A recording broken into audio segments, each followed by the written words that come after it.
የኢትዮጵያ ተመካክሮ እንበል ብሎ ተደዋውሎ ያበደበት ዘመን ይሄ ዘመን እውነቱን ለመናገር ሰው ተመካክሮ ይነግዳል። እኛ ተመካክረን አበድን እውነቱን ለመናገር ዛሬ ምን ሰማው በየሚዲያው ምን ሰማው ባህር ዳር የተፈጸመውን አሰቃቂ ወንጀል መቀሌ ተሰሙታላችሁ፣ ሐዋሳ ተሰሙታላችሁ፣ ናዝሬት አዳማ ጅጅጋ ተሰሙታላችሁ። ይሄ ማለት ምን ማለት ነው? ልናብድ ነውና እበዱ ተብለን ተደዋውለን በጅብ ላይ አበድን እስከሚመስለን ድረስ ማለት ነው። እና ያለ ራሱ ግብዣ፣ ራሱ ደጋሽ፣ ራሱ ድግስ፣ ራሱ መጋቢ፣ ራሱ ምግብ የሆነ እሱ ቀራኔው ላይ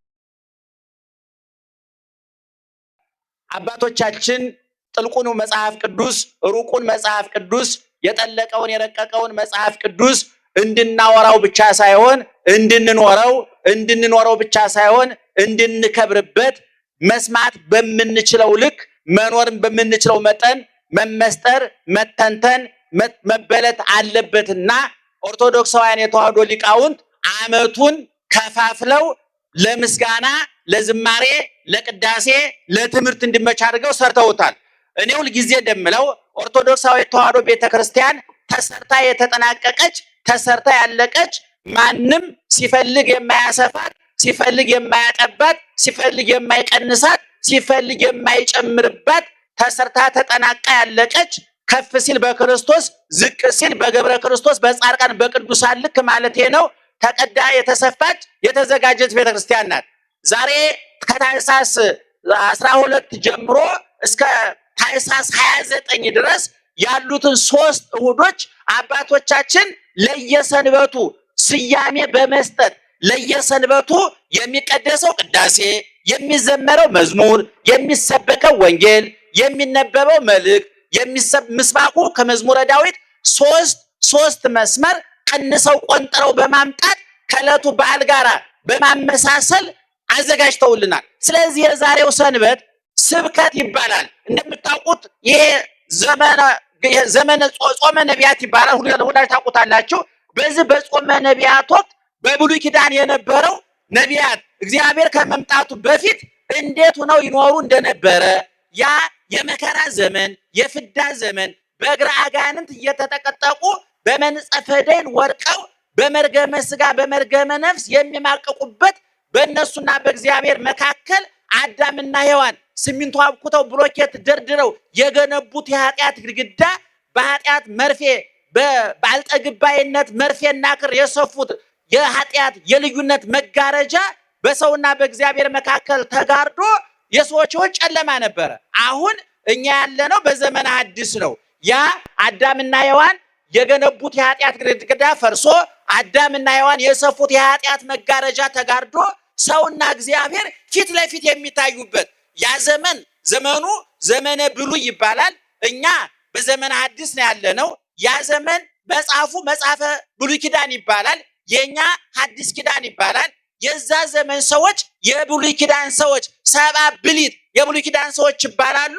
እኛ ደግሞ የሐዲስ ኪዳን ሰዎች እንባላለን። ዘመኑ ከዘመኑ ሰዎቹ ከሰዎቹ መጽሐፉ ከመጽሐፉ ይለያል ማለት ነው። ታላቁ ሊቅ ዮሐንስ አፈወርቅ ወበከመ ሀሎ ፍልጠት ማእከለ አሮን ወክርስቶስ ከማሁ ሀሎ ፍልጣን ማእከሌነ ወማእከሌሆሙ ለአይሁድ በክርስቶስ ሊቀ ካህንነትና በአሮን ሊቀ ካህንነት መካከል ያለውን ሰፊ ልዩነት ያህል በብሉይ ኪዳኖቹ በነበሩ ሰዎችና በእኛ መካከልም የዛን ያህል የክብር የልዕልና የክብር የቅድስና ልዩነት አለ ብሎ ተናግሯልና ይሄ 3 እሁዶች ቅድም የነገርኳቸው ያሁኑ ስብከት ይባላል። የሚቀጥለው ብርሃን ይባላል። ቀጥሎ ያለው ኖላዊ ይባላል። ለዚህ ቀን የሚሆን አባቶቻችን ከወንጌሉ አንዳንድ ምዕራፍ ከመልእክታቱ በቅዳሴያችን ሰዓት እስከ ጻኡ ድረስ ፍሬ ቅዳሴና ስርዓተ ቅዳሴ እንለዋለን።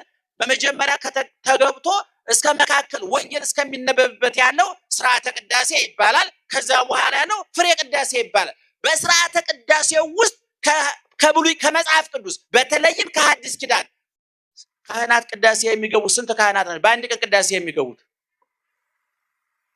ቅዳሴ ለመቀደስ ስንት ካህን ያስፈልጋል? እናንተ ነው አይታችሁ አምልጣ ታስቀድሳላችሁ አይደል? ንገሩኝ እስኪ። ባህር ዳር ሰላም ናችሁ? ኧረ ይሄ እየተላለፈ ነው። የአዲስ አበባ ሰው ይታዘባችኋል። እኔ ከዚህ በፊት ተናግሬያለሁ። መቼም ከአዲስ አበባ ሰባኪ ማምጣት ከአዲስ አበባ ወደ ጎጃም ጤፍ እንደመጫን ነው የምቆጥረው። እውነቱን ለመናገር በጣም ነው የማዝነው እኔና እኛን ለመማር ነው የምንመጣው ወደዛ አካባቢ እንጂ ለማስተማር ብዙ መምጣቱ አትራፊ አይደለም። እና ከአዲስ አበባ ወደ ጎጃም ቅቤና ማር አይጫንም ታውቃላችሁ። ከዚህ ወደዛ ነው ቃለ እግዚአብሔርም እንዲሁ ነውና ዙሮ ዙሮ በአንድ ቅዳሴ ውስጥ 5 ካህናት ይሳተፋሉ። እነዛ ከ5ቱ ካህናት 4ቱ የሚያነቡት ምንባብ ተመድቦላቸዋል። ዋናው ቄስ ወንጌል ያነባል። ሁለተኛው ቄስ የሐዋርያትን ሥራ ያነባል። ዋናው ዲያቆን ከቅዱስ ጳውሎስ ከ14ቱ የቅዱስ ጳውሎስ መልእክት ለዛ ቀን የተመደበውን ያነባል። እንደገና ሁለተኛው ንፍቁ ዲያቆን ደግሞ ከ7ቱ መልእክታት የምንላቸው ቅዱስ ጴጥሮስ፣ ያዕቆብ፣ ዮሐንስ፣ ይሁዳ የዮሐንስ ራእይም አልፎ አንዳንድ ጊዜ ይገባል። ከነዚህ ደግሞ ንፍቁ ዲያቆን ያነብ። እኔ የኢትዮጵያን ቤተክርስቲያን በልኳ በመጠኗ በልዕልናዋ ልክ እንኳን ጠላቶቿ ወዳጆቿ እንኳን ሰፍረን ቆጥረን ለክተን እንደማናውቃት የማውቀው እኔ በቤተክርስቲያን ወንጌል አልተሰበከም፣ መጽሐፍ ቅዱስ አልተነገረም የሚሉ የዋጅላጅሶች ይገጥሙናል። በቅዳሴያችን ሰዓት ቅድም እንዳነገርኳቸው በሐዲስ ኪዳን ውስጥ ያሉት መጻሕፍት ሁሉም ይነበባሉ። ወንጌሉን ዋናው ቄስ ያነባል። የሐዋርያት ሥራ የሚባለውን ንፍቁ ቄስ ያነባል። የመጀመሪያው የዋናው ዲያቆን ከ14ቱ የቅዱስ ጳውሎስ መልእክት ለዛ ቀን የተመደበውን ያነባል። ሁለተኛው ዲያቆን ወይም ንፍቁ ዲያቆን ደግሞ የምንለው ከ7ቱ መልእክታት አንዱን ያነባል። ይሄ ንባባቸው ራሱ ቅደም ተከተል አለው። መጀመሪያ ጳውሎስ ይነበባል፣ ከዛ ቀጥሎ የሐዋርያት ሥራ ይነበባል፣ ከዛ የጴጥሮስ መልእክት ይነበባል፣ ከ7ቱ መልእክታት ከዚያ ወንጌል ይነበባል። ወንጌል በሚነበብበት ጊዜ ዣንጥላ ተይዞ መብራት በርቶ፣ ምክንያቱም ወንጌል መጻሕፍት ናት፣ የመጻሕፍት እናት ናት። ወላዲተ መጻሕፍት መጻሕፍት ወንጌል ናት። የሚገርማችሁ ሐዋርያው ቅዱስ ጳውሎስ ወንጌልን ሲተረጉም ወንጌል 2 ትርጉም ያለው፣ አንደኛ መጽሐፉ ነው።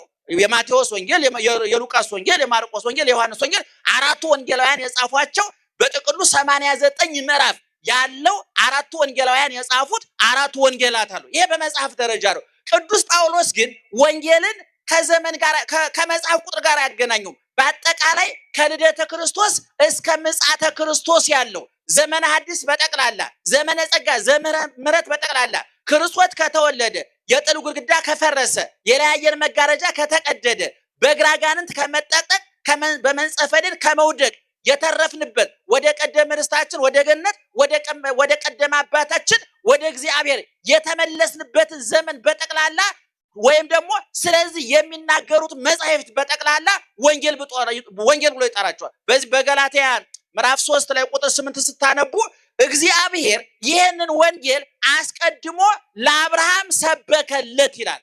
ይሄን ልብ አድርጉ። ክርስቶስ ከመወለዱ ከ2000 ዓመት በፊት አብርሃም በዘርዕከ ይትባረኩ ሁሎሙ አሕዛብ የምድር አሕዛብ በዘርህ ይባረካሉ ብሎ የክርስቶስ ገና ሳይወለድ ወንጌል ሳይሰበክ ወንጌላውያን ወንጌልን ሰመጻፋቸው ከ2000 ዓመት በፊት በዘርህ የምድር አሕዛብ ይባረካሉ ብሎ ነግሮታል።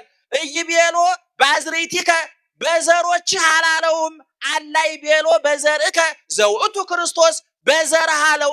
ዘርህም ያለው ክርስቶስ ነው ብሎ በአብርሃም ዘመን የተነገረውን የእግዚአብሔርን ቃል ወንጌል ብሎ ወስዷል። ስለዚህ ወንጌልን ስንረዳ 2 ነገር ነው ማለት ነው። አንደኛ መጻሕፍቱ 4ቱ ወንጌላውያን የጻፏቸው 4ቱ ወንጌላት አሉ። በጥቅሉ 89 ምዕራፍ ያላቸው ክርስቶስ ከጽንስ እስከ ዕርገት ድረስ ያስተማረውን ጥልቅ ትምህርት ያደረቀውን ድንቅ ተአምር ያሳየውን የሰራውን እጅግ አስደናቂ ትሩፋት ወንጌላውያኑ ከሞላ ጎደል ከብዙ በጥቂቱ የጻፉበት ወንጌል ይባላል። የማቴዎስ፣ የማርቆስ፣ የሉቃስ፣ የዮሐንስ ወንጌል ማለት ነው። ይሄ መጽሐፉ ነው። በጥቅሉ ግን ዘመነ ሐዲስ በጠቅላላ ወንጌል ተብሎ ይጠራል፣ ዘመነ ወንጌል ተብሎ ይጠራልና እንግዲህ ቤተክርስቲያናችን ወንጌል ተከብራ መጋረጃ ዣንጥላ ተይዞ መብራት በርቶ በክብር ነው ወንጌል የሚነበበው። ምክንያቱም የጳውሎስ መልእክት ቢባል የጴጥሮስ መልእክት ቢባል ሐዲስ ኪዳን ብትለው ብሉይ ኪዳን በጠቅላላ የዞረ ድምር ውጤቱ የታየው በክርስቶስ ነው። ክርስቶስ ባይወለድ ኑሮ ብሉይ ኪዳንም ሐዲስ ኪዳንም አይኖርም ነበር። የክርስቶስ ዋና ትምህርት የተጻፈው ደግሞ በ4ቱ ወንጌላውያን ስለሆነ ማለት ነው። ስለዚህ አባቶቻችን ይሄንን ቃሉ ብዙ ነው፣ መጻሕፍቱ ብዙ ናቸው። እንደየቦታው እንደየጊዜው እንደየሁኔታው መጥነን ቆንጥረን ለክተን ንባቡ ለጆሮአችን ምስጢሩ ለአእምሮአችን ኃይለ ቃሉ ለሕሊናችን ማረፊያ እንዲሆን ሰፍረው ቆጥረው ለክተው በዚህን ጊዜ ይሄን አንብቡ፣ በዚህን ጊዜ ይሄን ቀድሱ፣ በዚህን ጊዜ ይሄን ዘምሩ ብለው ነግረውናል። ዛሬ የተነበበው ወንጌል ቅድም እንደተናገርኩት የዮሐንስ ወንጌል ምዕራፍ 1 ከቁጥር 44 እስከ መጨረሻው ድረስ ነው። ክርስቶስ በዮርዳኖስ ከተጠመቀ በኋላ 3 ስራ ሰርቷል። አንደኛ የሚተኩትን ሰዎች መርጧል። ወደፊት እሱ ያርጋል። እሱ ሲያርግ ለጊዜው በእግራቸው ለፍጻሜው በስራቸው የሚከተሉትን ቀንና ሌሊት የማይለዩትን ምስጢር ያልተከፈለባቸውን ሲጠይቁ እየመለሰ ባይጠይቁ እንኳን ለበውክሙኑ የተናገርኩት ነገር ገብቷቸዋል፣ እዚህ ላይ ጥያቄ የላችሁም፣ ይሄን ነገር ተረድታችሁታል እያለ ራሱም እየጠየቀ እነሱም እየጠየቁ ነገ እሱን ተክተው ዓለምን የሚያጣፍጡ ጨዎች ዓለምን የሚያበሩ ሻማዎች ናቸውና በደንብ አድርጎ በቃልም በተግባርም ሊቁ እንደተናገረው የክርስቶስ ትምህርት የቃልም የተግባርም ትምህርት ነው። ይናገራል፣ የተናገረውን ያደርጋል። ይትናገር ትሑታተ ወይገብር አብያተ። እግዚአብሔር ትልቅ ነገር ትንሽ ነገር ይናገራል፣ ትልቅ ነገር ያደርጋል። ንሕነሰ ሰብእ እኛ ሰዎች ግን ንትናገር ብዙሃ ወይንክል ህዳጠ ገቢረ። ብዙ እንናገራለን፣ ጥቂት እናደርጋለን አለ። ትንሽማ 1-2 ብርጭቆ ጠላ ከቀመሰ ሳይንቲስት ነው፣ በቃ ጠፈረተኛ ነው።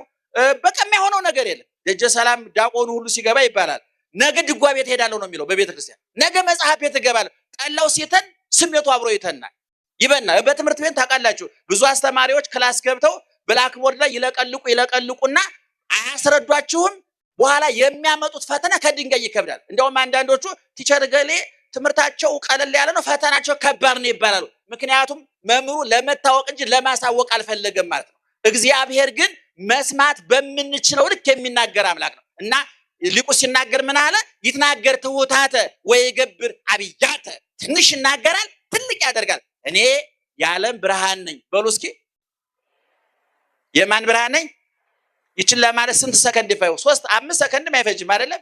ግን አይን ማብራት ግን በ5 ሰከንድ አይቻልም። ኢየሱስ ክርስቶስ እኔ የዓለም ብርሃን ነኝ ብሎ ትንሽ ነገር ይናገርና ወዲያው በደረቅ ግንባር አይን ፈጥሮ ያሳያል። አነ ውእቱ ህብስተ ሕይወት ዘወረደ እምሰማይ። ከሰማይ የወረደ የሕይወት እንጀራ ማን ነው? ኢየሱስ ክርስቶስ ነው። ቃሏ ትንሽ ናት። ይትናገር ትሑታተ ማለት ይሄንን ነው። ይችን ማንም ሊናገራት ይችላል። ማንም እኔም አልኩት እናንተም ትሉታላችሁ። እንጀራ ለጊዜው 2 ዓሣ 5 እንጀራ አበርክቶ 5000 ሰው መቀለብ ቀላል አይደለም። ሁለተኛ ግን ትልቁ የነፍሳችን ምግብ ቀራንዮ ላይ ስጋውን ቆርሶ በሞቴ ጉረሱልኝ አለ፣ ደሙን ቀርቶ በሞቴ ጠጡልኝ አለ። ራሱ ጋባዥ፣ ራሱ ግብዣ፣ ራሱ ደጋሽ፣ ራሱ ድግስ፣ ራሱ መጋቢ፣ ራሱ ምግብ የሆነ እሱ ቀራንዮ ላይ ያሳይቷል። እና ትንሽ ነገር ነው የሚናገረው፣ ትልቅ ነገር አይናገርም። ትንሽ ተናግሮ ግን ምን ያደርጋል? ትልቅ ነገር ያደርጋል። ለይኩን ብርሃናት አቤት ውስተ ገጸ ሰማይ፣ በሰማይ ላይ ትልልቅ ብርሃናት ይሁኑ አለና ዛሬ ሳይንስ ዳክሮ ሊደርስባቸው ያልቻሉትን ፀሐይ፣ ጨረቃ፣ ከዋክብትን ለይኩን ብሎ በትንሽ ቃል ዛሬ ዓለምን የዓለም ሳይንቲስቶች ተመራምረው ገና እስካሁን ድረስ ከህዋ ሳይንስ ይሄ ዩኒቨርስ የሚባለውን ገና 94% ምን እየተከናወነ እንደሆነ አይታወቅም። እግዚአብሔር ሰውን ሲፈጥር በቀላሉ ነው የፈጠረው። አልወጣም፣ አልወረደም፣ ጭቃ አላቦካም፣ ሌላ ምርምር አላደረገም። ምክንያቱም እኛ የሙከራና የምርምር ውጤቶች አይደለንም። የባህሪያዊ ዕውቀቱ የመመሪያ የትእዛዝ ውጤቶች ነን። ዛሬ እኛን ለመፈወስ የአይን ሐኪም ለብቻ ነው፣ የጥርስ ሐኪም ለብቻ ነው፣ የኩላሊት ሐኪም ለብቻ ነው፣ የጉበት ሐኪም ለብቻ ነው። ተከፋፍለው ነው ሰዎቹ እያጠኑን ያሉት። ምክንያቱም በጅምላ ሰው ማጥናት አልተቻለም። የልብ ሐኪም ታውቃላችሁ፣ በቀዶ ጥገና ልብ የተቀየረላቸው ሰዎች አሉ። ክፋታቸውን ግን መቀየር አልተቻለም። ጥመታቸውን መቀየር አልተቻለም። ምክንያቱም ሳይንቲስቶች ደም በትክክል እንዲሰራጭ ሊያግዙ ይችላሉ። ሐሳብ እንዲሰራጭ ግን ማገዝ የሚችሉት የለም። እግዚኦ ፍጥር ልበ ንጹሐ ፍጥር ሊተ እግዚኦ፣ አቤቱ ንጹህ ልብ ምን አድርግልኝ? ፍጠርልኝ። ልጄ ሆይ ልብህን ስጠኝ። እግዚአብሔር ትንሽ ተናግሮ ትልቅ ነገር ማድረግ የሚችል አምላክ። ለዚህ ነው የወንጌል ትምህርት የዛሬ 2000 ዓመት ተነግሮ ዛሬም ይጣፍጣል፣ ዛሬም አዲስ ትኩስ ፈዋሽ ነው። የወደቁትን ያነሳል፣ የረከሱትን ይቀድሳል። እግዚአብሔር ኢየሱስ ክርስቶስ የሚበላ ዳቦ ነው ለተራቡት፣ የሚጠጣ ውሃ ነው ለተጠሙት፣ እርቃን ሸፋኝ ሙቀት ሰጭ ነው ለተራቆቱትና የነፍስ ብርድ የህሊና ብርድ ለተሰማቸው፣ ዘመድ ጤና ገንዘብ ለከዳቸው ገደሉ ሜዳ ቀኑ ጨለማ ለሆነባቸው ሰዎች ሁሉ እግዚአብሔር ፈውስ መድኃኒት ነው እና በዚህ በወንጌሉ ውስጥ ኢየሱስ ክርስቶስ ያስተማራቸው ትምህርቶች ተጽፏል። ይገርማቸው ትምህርቶቹ የተወሳሰቡ አይደሉም፣ የተራቀቁ አይደሉም፣ ከአቅም በላይ ሆነው የሚያስጨንቁ ከአቅም በታች ሆነው የሚናቁ አይደሉም። የኛ ትምህርት ታውቃላችሁ፣ የግማሾቻችን ከአቅም በላይ ሆኖ ያስጨንቃል፣ የግማሾቻችን ደግሞ ከአቅም በላይ ሆኖ ይናቃል። ጥሩ ተኳሽ የሚባለው ልብ ራሱን አለው ሲባል ከላይም ካለፈ ልክ አይደለም ከስም የክርስቶስ ትምህርት ልብ የሚነካ ነው፣ ልብ የሚለውጥ ነው፣ አስተሳሰብ የሚቀይር ነው። ለምን? በቀላሉ ስላስተማረ፣ አወሳስቦ ስላላስተማረ፣ አራቋም ጥቆ ስላስተማረ። በእውነት ኢየሱስ ክርስቶስ እንደ ጌትነቱ እንደ አምላክነቱ ቢያስተምር እንኳን እኛ እነ ሚካኤል እነ ገብርኤል አይሰሙትም። ነገር ግን እኛ በምንረዳው ኩሽና ገብቶ እርሾ አንድ ሴት መቼም እርሾ የማያውቅ የለም። እርሻ ቦታ ሄዶ በዘር ነጋዴው ሱቅ ገብቶ በወረት ወንዝ ወርዶ በሚጠመደው አሳና አሳውን በሰው መረቡን በወንጌል ዓለሙን በባህር አጥማጆቹን በሐዋርያት መስሎ በጣም በቀላሉ እንድንረዳው አድርጓል። ምክንያቱም ክርስቶስ ሰዎች እንዳደንቁ ሳይሆን እንዲድኑ ነው የፈለገው። ዛሬኛ ብዙ አድናቂ ያለን ይገርማቸዋል፣ ብዙ አጨብጫቢ ያለን ካጸደቅነው ይልቅ የሚያደንቀን ይበዛል። ታውቃላችሁ በነፍሱ ሳይነሳ ከኛ ጋር ብዙ ፎቶ ይነሳል፣ እኛም ደስ ይለናል። ይገርማቸዋል ከእናንተ ብዙም ስለማንሻል እንዴት ሞቅ እንደሚለን ብታዩ። ወደፊትም ተነሱ ከኛ ጋር ሞራል ይሆናል። ጥሩ ነው። የክርስቶስና የሐዋርያት ዓላማ ግን ሰዎች እንዲለወጡ ማድረግ ነው፣ እንዲቀየሩ ማድረግ ነው። ምዕመናን ትምህርት ሶስት አይነት ለውጥ ማምጣት አለበት። ደህና ዋላችሁ? እየሰማችሁ ነው? ስትወጡ ንገሩ። ትምህርት ሶስት አይነት ለውጥ ማምጣት፣ ዘመናዊ ብትሉ፣ መንፈሳዊ ብትሉ፣ ሃይማኖታዊ ብትሉ፣ ሳይንሳዊ፣ ሶስት አይነት ለውጥ ያላመጣ ትምህርት ወይ ትምህርቱ ልክ አይደለም፣ ፖሊሲው ተበላሽቷል፣ ወይ መምህሩ ልክ አይደለም፣ ወይ ተማሪው ልክ አይደለም፣ ወይ የትምህርቱ የተተከለበት ቦታው ልክ አይደለም ማለት ነው። ያስተሳሰብ፣ ያነጋገር፣ ያሰራር ለውጥ ማምጣት አለበት። የክርስቶስ ትምህርት፣ የሐዋርያት ትምህርት፣ የሊቃውንት ትምህርት ለውጥ ለምን አመጣ? ምን አይነት ለውጥ አመጣ? እነሱ ሶስት ለውጦች አመጣ። አንድ ያስተሳሰብ ለውጥ አመጣ።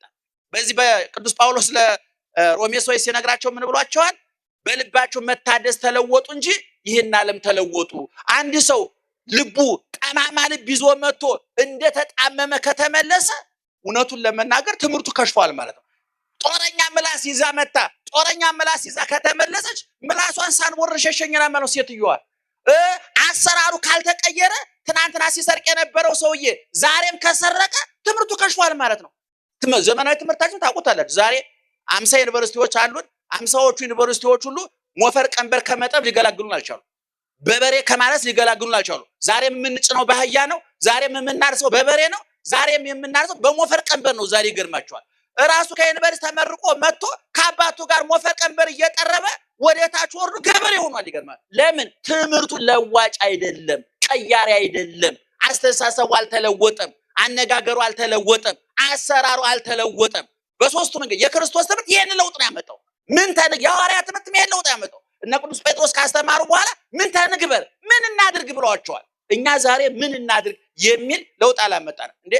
እናንተ እኮ ስታስተምሩ ይላል ጌታ እባቡን በእጃችሁ ብትነኩት ምንም አያደርጋችሁም ማለት። እኛ ግን ዛሬ ራሳችን እባብ ስለሆን እባቡ እኛን የሚይዘን የሚመስለኝ እውነቱን ለመናገር ተቀይረን ተለውጠን። ስለዚህ የክርስቶስም ለዋጭ ነውና ዛሬ ዘመነ ስብከት ይባላል ብያችኋለሁ። በዚህን ጊዜ ኢየሱስ ክርስቶስ ሰው ሆኖ የሰራው ስራ አንድ ሰው መምረጥ የመጀመሪያ ስራው። ሐዋርያትን በቆሮንቶስ 40 ቀን ጾሞ ከወጣው የመጀመሪያ ስራው ሰው ነው የመረጠ። ሐዋርያትን ነው የመረጣቸው። እነዚህ የመረጣቸው ሐዋርያት ዓለም ከሚንቀው የሥራ መስክ ትኩረት ከማይሰጠው የሥራ መስክ የተመረጡ ናቸው። እንደውም ሊቃውንት ሲተረጉሙ ምን ይላሉ? ከአምስት አይነት ወገን መርጧቸዋል ሐዋርያትን ይላል። ከስንት ነገር አልኳቸው? አቤት ከአምስት ሀገር ወገን መርጧቸው። መጀመሪያ ከመስተገብራን ከገበሬው መካከል የተመረጡ አሉ፣ እንደነ በርተሎሜዎስ አይነት። ሁለተኛ ከመጸባን ከቀራጮች የገቢ ግብር ከሚሰበስቡት መካከል እንደነ ማቴዎስ አይነቶቹ ማለት ነው። ሶስተኛ ከመሰግራን አሳ ከሚያጠምዱት መካከል የተመረጡ አሉ። አራተኛ ከአናጽያን ከግንበኞች መካከል የተመረጡ አሉ። አምስተኛ ከአናምያን መካከል የተመረጡ አሉ። ከየሥራ መስኩ ሰብስቦ አስተሳሰባቸውን፣ አነጋገራቸውን፣ አሰራራቸውን ለውጦ ወደ ዓለም ላካቸው እና በዚህ በወንጌሉ በዛሬ በተነበበ ወንጌል መጀመሪያ እነ ጴጥሮስን እነ እንድርያስን መረጠ፣ ቀጥሎ ፊልጶስን ጠራውና ፊልጶስ ደግሞ ክርስቶስን ሲያገኘው እንደገና ሄዶ ወንድሙ ናትናኤልን ጠራው። ምን ብሎ ነው የጠራው? አረ ናትናኤል ሙሴ በኦሪት ነቢያት በትንቢት የተናገሩለትን በደንብ ስሙ ይመናል። ሙሴ በኦሪቱ ዘጻፈ ሙሴ ወነቢያት ነቢያት በትንቢታቸው የተናገሩለትን የናዝሬቱን ኢየሱስ የዮሴፍን ልጅ አገኘ ነው ያለው። ደናደራችሁ ደና ዋላችሁ። የማንን ልጅ? አቤት የማንን ልጅ? የዮሴፍን ልጅ አገኘ ነው። ማን ነው ባዩ? ፊልጶስ። ለማን? ለናትናኤል ምስክርነት ሰጥቶት ማለት ነው። ና እስቲ ኧረ እባክህ አለ ናትናኤል፣ ከናዝሬት ደግ ሰው ሊወጣ ይችላል ወይ እምትለኝና የናዝሬት ጠባይ አንድ አይነት አይደለም። እንግዲህ አንዳንድ ሰፈር አለ አይደለም? የነገሬ ሰፈር አሁን አዲስ አበባ የሀብታሞች ሰፈር ተብሎ የተመደባለ፣ የድሆች ሰፈር ተብሎ የተመደባለ፣ የባለስልጣኖች ሰፈር ተብሎ የተመደባለ። እንግዲህ ሀብታሞቹ ሰፈር ያልታወቀባቸው በመኪና የተጠለሉ ድሆች አሉ። ድሆቹ ሰፈር በድህነት የተጠለሉ ደግሞ ሀብታሞች ኖሩ ይችላሉ። የዓለም ሰው ስያሜ ነው። ናዝሬት የምትባለው የወሮ በላ የማጅራት መቼ ሀገር ናት። አዳማ ናዝሬት እያልኳቸው አይደለም እንዳታጣሉ። ኢየሩሳሌም ያለችው ነው። ደህና ዋላችሁ። የኢየሩሳሌሟ ነው። ይችኛዋ እንደ ባህር ዳር ናት። ያው እንደ ባህር ዳር እንደ ደሴ በቃ የወሮ በለች ሁላችንም። እኔ እውነቱን ለመናገር የኢትዮጵያ ተመካክሮ እንበል ብሎ ተደዋውሎ ያበደበት ዘመን ይሄ ዘመን። እውነቱን ለመናገር ሰው ተመካክሮ ይነግዳል፣ እኛ ተመካክረን አበድ። እውነቱን ለመናገር ዛሬ የምንሰማው በየሚዲያው የምንሰማው ባህር ዳር የተፈጸመውን አሰቃቂ ወንጀል መቀሌ ተሰሙታላችሁ፣ ሐዋሳ ተሰሙታላችሁ፣ ናዝሬት፣ አዳማ፣ ጅጅጋ ተሰሙታላችሁ። ይሄ ማለት ምን ማለት ነው? ልናብድ ነውና እበዱ ተብለን ተደዋውለን በጅብ ላይ አበድን እስከሚመስለን ድረስ ማለት ነው። እና ከናዝሬት ደግ ና ያለው አልተከራከሩም። ለማንኛውም ና ያለ ምክንያቱም አባቶች ሲናገሩ ፊልጶስ ብዙ ትምህርት የለውም፣ ናትናኤል ግን ምሁረ ኦሪት ነው። ኦሪቱን በደንብ ያውቀዋልና ተከራክሮ መርታት አልቻለም። ስለዚህ በንግግር ሊረታው ስላልቻለ ናና እይና ተወስናለህ አለው። ይዞት መጣ። ገና ጌታ ሲያየው ይሄ ሽንገላ የሌለበት ክፋት ተንኮል የሌለበት እውነተኛው እስራኤላዊ ገና ዛሬ መጣ ብሎ መሰከረለት። በኋላ ናትናኤል መደነቅ ጀመረ። የት ታውቀኛለህ ጌታዬ አለ። ርኢኩከ በታሕተ ዕፀ በለስ፣ ከበለሱ በታች እዛፉ ስር ቁጭ ብለህ ሳለህ አውቅሃለሁኝ። ምን ማለት ነው? በአዳምና ሔዋን ባመጡት በበለስ ምክንያት በመጣው ፍዳ ተይዘህ በኃጢአት ውስጥ እያለህ አውቅሃለሁ። በበለሱ ስር እዛፉ ስር ቁጭ ብለህ ትሰራ የነበረውን ስራ አውቃለሁኝ አለው። ከዚያ በኋላ በአማን አንተ ውእቱ ወልደ እግዚአብሔር፣ የእግዚአብሔር ልጅ ነህ፣ ወአንተ ወንጉሶሙ ለእስራኤል፣ የእስራኤል ንጉሥ አንተ ነህ። ቅድም ፊልጶስ ናትናኤልን ሲጠራው የማንን ልጅ አገኘን ብሎ ነው የጠራው? ሰምታችሁኛል? የማንን ልጅ አገኘን ብሎ ነው የጠራው? ጮክ ብላችሁ ንገሩኝ በደንብ። የማንን ልጅ? የዮሴፍን ልጅ አገኘን ብሎ ነው የጠራው። ናትናኤል ግን ከመጣ በኋላ ተምሮ ተቀይሮ በሚያየው ነገር ተቀይሮ የዮሴፍ ልጅ እንኳን አገኘሁ ነው ያለው አይደለም። የማን ልጅ አለው? የሕያው እግዚአብሔር ልጅ የእስራኤል ንጉሥ አንተ ነህ አለው። ፊልጶስ የሰጠው መረጃ እንዳቅሙ ነው። ዕውቀት ያድጋል። ምዕመናን ዕውቀት ያድጋል። በቤተ ክርስቲያናችን ወጣኒ፣ ማዕከላዊ፣ ፍጹም የሚባል አለ። ወጣኒ ጀማሪ የሚባል እኛ ጀማሪም አይደለንም ገና ሁሉም ስለሌለንበት እንደው በመጽሐፍ የተጻፈውን የምንናገረው።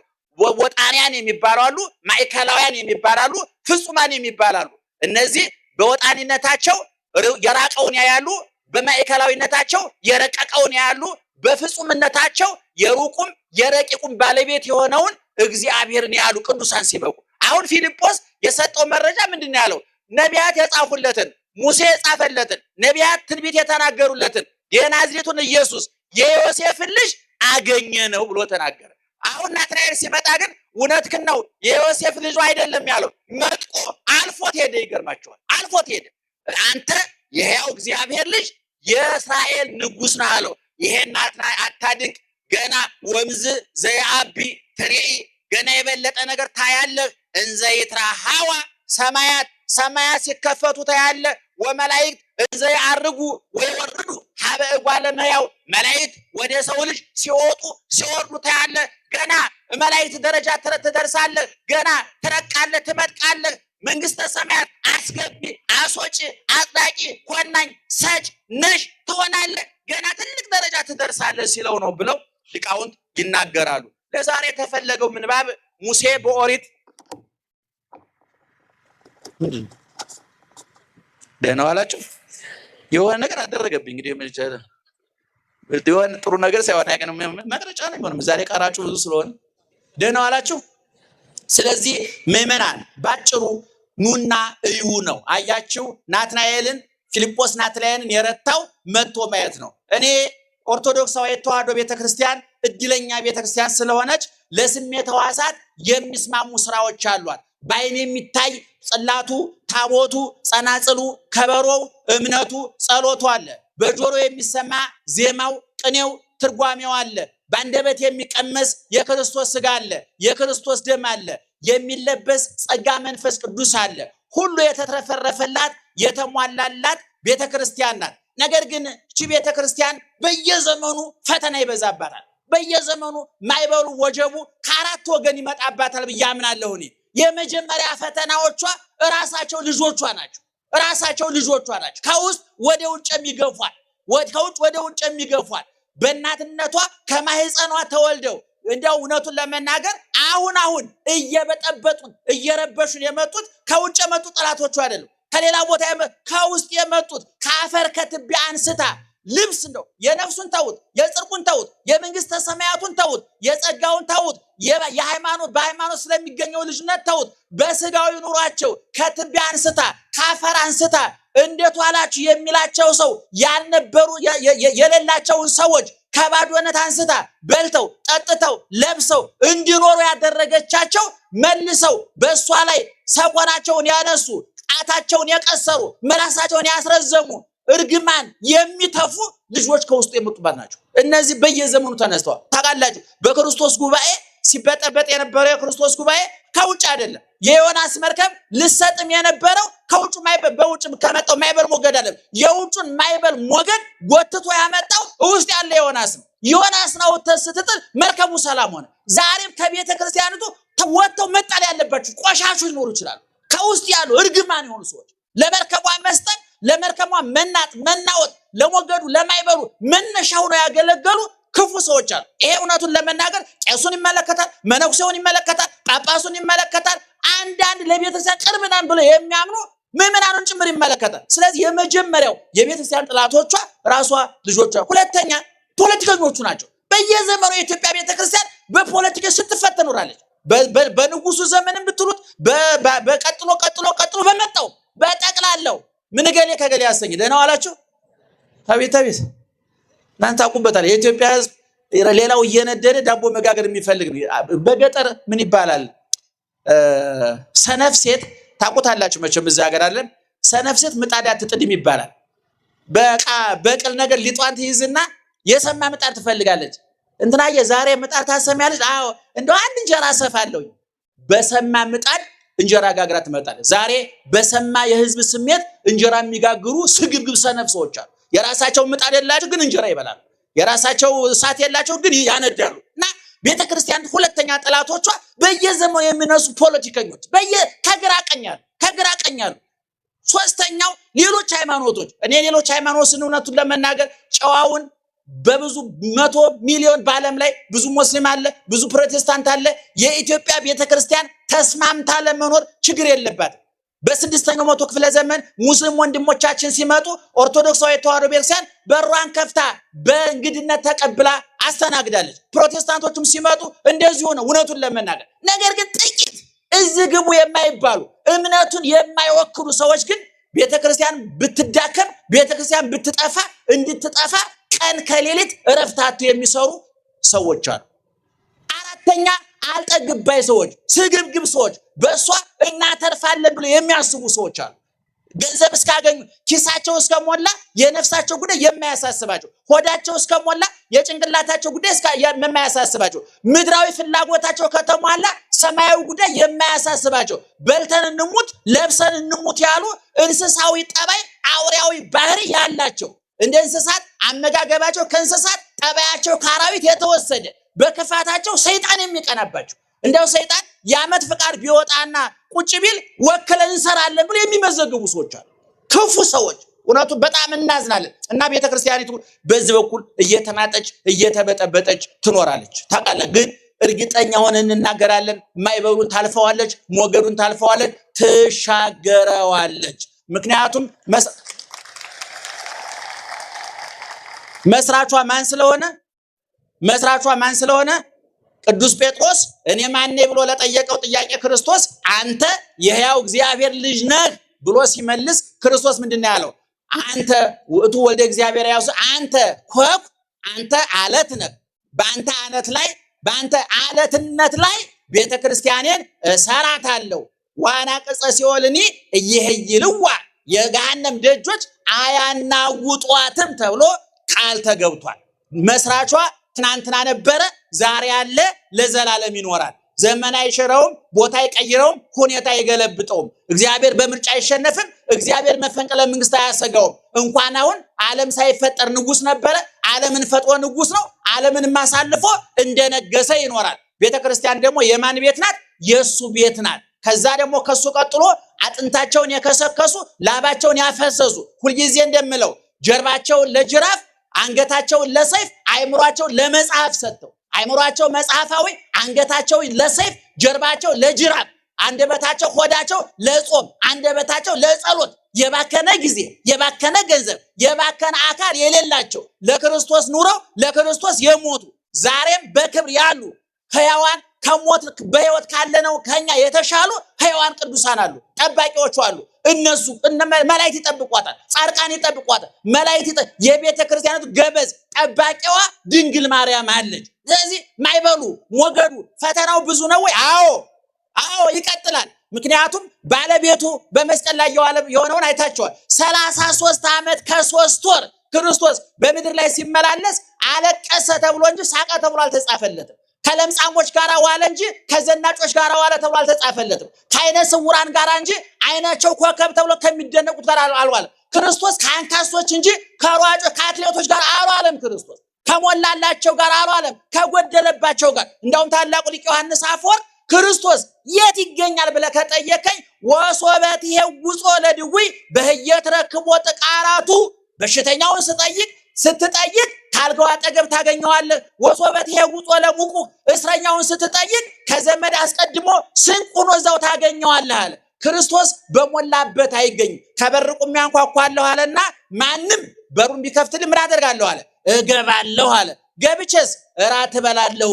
እራት መጨረሻ ምግብ ነው። በጨለመብህ ሰዓት፣ በጎደለብህ ሰዓት ጤና፣ ዘመድ፣ ገንዘብ በከዳ ሰዓት ሜዳው ገደል፣ ቀኑ ጨለማ፣ ፈውሱ በሽታ፣ ትርፉ ኪሳራ በሆነብህ ዘመን እግዚአብሔር ከጎን ይገኛል ማለት ነው። ስለዚህ ቤተክርስቲያኒቱ ኑናዩ የምንላት ቤተክርስቲያን ዛሬ መስቀሉን ያያችሁት ነው። እግዚአብሔር ይመስገን። በየዓመቱ መስቀል ይከበራል።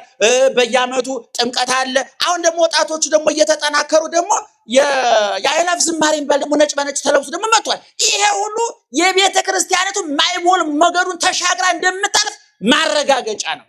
ኑና እዩ።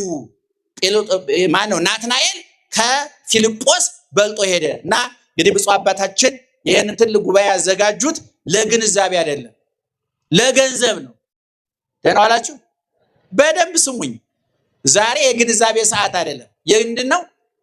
የገንዘብ ነው። እና በኋላ ለዚህ የተመደቡ ሰዎች አሉ። እንግዲህ ለግንዛቤ የተመደብነው እኛ ነን። ለገንዘብ ደግሞ የተመደቡ በኋላ ይመጣሉ። እኛ ነፍሳችሁን አንኳኩተናል፣ ኪሳችሁን የሚያንኳኩ በኋላ ይመጣሉ። ደህና ዋላችሁ። ስለዚህ እናንተ ብር አምጡ፣ እኛ ምስጢር እናውጣ፣ ተያይዘን ገነት እንግባ እያለን ነው። ጽደቁ ነው እያልን ያላችሁ። ኪሳችሁን ክፈቱ። ገንዘብ ይዛችሁ እንደመጣችሁ ያስታውቃል። አስባችሁበታ ማለት እንግዲህ በኋላ ትሰጣላችሁ። ብፁዕ አባታችን በእውነት እጅግ ከምንወዳቸው ከምናከብራቸው ቢያዙን እሺ በጀ ብለን ሰጥለጥ ብለን ከምናገለግላቸው አፋችንን ሞልተን አባታችን ከምንላቸው መካከል ናቸው። ምክንያቱም አንዳንድ አባቶች ካሁን ወደ አቦ ያሽቆለቆሏል። ይሄ እና አባቴ ገብረ ኪዳን ይገባቸዋል። ይሄ ከአባታችን ወደ አባቴ ወረዷል። ከሰማያዊነት ወደ ምድራዊነት፣ ከምድራዊነት ደግሞ ወደ ወረዳ፣ አሁን ወደ ሰፈሩ የገቡ አባቶች ፈልገን ነው የምናገኛቸው። ሰፈር እየተሸጎጡብንና የጋራ አባት ናቸው። ብፁዕ አቡነ አብርሃም የግንባር ስጋ ናቸው። ፊት ለፊት ነው የሚናገሩት። ይሄን ጽርሐ ጽዮን ደግሞ ቢገነባ የሚገርማችሁ ዛሬኛ ላሊበላን አስጎብኝተን እንደው ጽርቁን እኮ ተውት። ላሊበላ ለኛ ቅርስ አይደለም። ዛሬም ቅርስ የሚባለው ስራ ያቆመ ነው።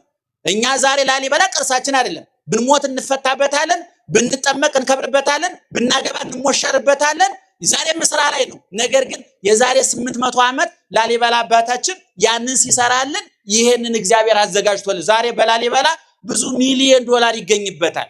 በእውነቱ አባቶቻችን አርቀው ሐሳቢ ናቸውና ጽርሐ ጽዮን ደግሞ ነገ ሲገነባ ነገ ሲለወጥ አቡነ ብፁዕ አባታችን አቡነ አብርሃም ነገ በህይወት ሲያልፉ ይሄ የእናንተ ንብረት ነው፣ የኢትዮጵያ ቤተክርስቲያን ሀብት ንብረት ነው። ይገርማቸዋል። አባቶቻችን እንኳን ጳጳሳቱ ነገስታቱ ቤተ መንግስት የላቸውም፣ ቤተክርስቲያን ነው የሚያነው። እና አብርሃ ጽብሃ ጀምሮ ቅዱሳን የኢትዮጵያ ነገስታት ቤተክርስቲያን ነው ያነው። 4 ኪሎ ብትሄዱ ስላሴን የሰሩት አፄ ኃይለ ስላሴ ናቸው። ምስካየ ኅዙናን የሰሩት አፄ ኃይለ ስላሴ ናቸው። ጊዮርጊስ አራዳን የሰሩት አፄ ምኒልክ ናቸው። እነ ባታ እነ ግቢ ገብርኤል ቤተ መንግስቱ አጠገብ እንደው በጊዜ ተሰርተው ነው እንጂ ደህና ዋላችሁ። አቤት ንገሩ ማለት ወዳላችሁ እናንተ አልገባችሁም? እስኪ የገባው ያጨብጭብ። በእውነቱ አፄ ኃይለ ስላሴ አፄ ምኒልክ ነገስታቱ ለጸሎት እንዲመቻቸው እዛው አጠገባቸው ቤተክርስቲያን አሰርተው ሹልክ እያሉ ቢሮ እንባ ሲያብሱ ጥያቄ ሲመልሱ ይውልና ሹልክ ብለው ደግሞ እግዚአብሔርን ያነጋግራሉ። ምክንያቱም እግዚአብሔርን ያላነጋገረ ሰው እንኳን ሀገር እድር መምራት አይችልም፣ ሰፈር መምራት አይችልም። እውነቴ ነው። አባወራው ትዳራችሁ እየተበጠበጠ ያላችሁ እግዚአብሔር ማነጋገር ስለተሳናችሁ ስለሆነ ሚስታችሁን ከማቃጠል ኑና ቤተሰን እግዚአብሔርን ጠይቁ። አረ ትዳር እንዴት አድርጌ ልምራው ይባላልና ዛሬ እነ ግቢ ገብርኤል እነ በዓታ እነ ስላሴ ቤተ መንግስቱ ዙሪያውን አጅበው ያሉት ያሰሩት ነገስታቱ ናቸው። ከደርግ በኋላ ግን ከመንግስቱ ኃይለማርያም ከደርግ በኋላ ነው በለው በጠቅሉ ቤተክርስቲያን ምዕመናን ናቸው ራሳቸው ገንዘብ እያወጡ የሚሰሩት። ከኋላ እነ ቦሌ መድኃኔዓለም እነ አዲሱ ሚካኤል እነ አማኑኤል እነ ሐዋሳ ገብርኤል እነ ናዝሬት ማርያም በየቦታው በእውነት በጣም ትልልቅ አብያተ ክርስቲያናት ኢትዮጵያውያን ለራሳቸው በኪራይ ቤት እየተንከራተቱ ሰማያዊ ቤታቸውን የሚሰሩ ናቸው። ሳይሞላላቸው እየራበው የኢትዮጵያ ሕዝብ እየጠማው የሚያጠጣ እየራበው የሚያበላ እየቸገረው የሚሰጥ ሕዝብ ጠንካራ ሕዝብ ነው። በእውነት እንደ ፈረንጆቹ አሁን እኛ እየገጠመን ያለው መከራ ቢገጥማቸው ወደ እግዚአብሔር ሚሳኤል ይተኩሱ ነበር። የኢትዮጵያ ሕዝብ ግን እንዲህ እየራበው እንኳን እንዴት አደርክ ሲብላ ምንድን ነው የሚለው? እግዚአብሔር ይመስገን። እያመመው እንዴት አደሩ ማማ እግዚአብሔር ይመስገን ይላሉ። ምክንያቱም ባይፈቅድ ሙቻ አድር ነበር እኮ ነው መልእክቱ። ይገርማቸዋል። ስለዚህ ብፁዕ አባታችን እንወደውታለን፣ እናከብረውታለን፣ ባዘዙን ጊዜ እንታዘዛለን። እኔ እንግዲህ ያጎደልኩትን ሞልተው ያጣመምኩትን አቃንተው ትርፍርፍ አድርገው እኔንም እናንተንም ማን ያስተምረናል? እግዚአብሔር ስራቱ አንተ ሲያስተምር እኛ አንሰናችሁ ነው እናንተ እኛም ስንበዛባችሁ ነው። ይገርማችኋል። ማን ነው የሚያስተምረን? አባ አራባ ጮክ ብላችሁ በሉት። ማን? በቃ እሳቸው ያስተምሩናል። እኔ እሳቸው እያሉ ማስተማር ማይገባኝም ነበረ። ነገር ግን የመጣሁበት ስለሆነ ነው። እድሜና ጤና ይስጥልን። 3 ጊዜ ቃለ ሕይወት ያሰማልን በሉ። አሜን አሜን። ደህና ዋሉ። ስጡ። ማሰሪያው ይሄ ነው። ይሄን አንረሳም። እውነቱን ለመናገር እስቲ እንሰጣለን በሉ። አቤት ህፃናት ናቸው ያሉት ትልልቆቹ አትሩ ትሰጣላችሁ። ጠዋትም በእውነቱ በአርባዶ ሚካኤል ብዙ ስራ ሰርተን የመጣ ነው። በህይወቴ አስተባብሬ ማላቀውን ምን ነሽጥ እንዳደረገኝ አላውቅም። ነሽጦኝ እናንተም አላሳፈራችሁኝም። ግን በገመድ አሰራችሁኝ። መጋቢት ላይ ለጉባኤ ለመጣ ቃል ገብቻለሁ። እንማማራለን። እግዚአብሔር ይስጥልኝ።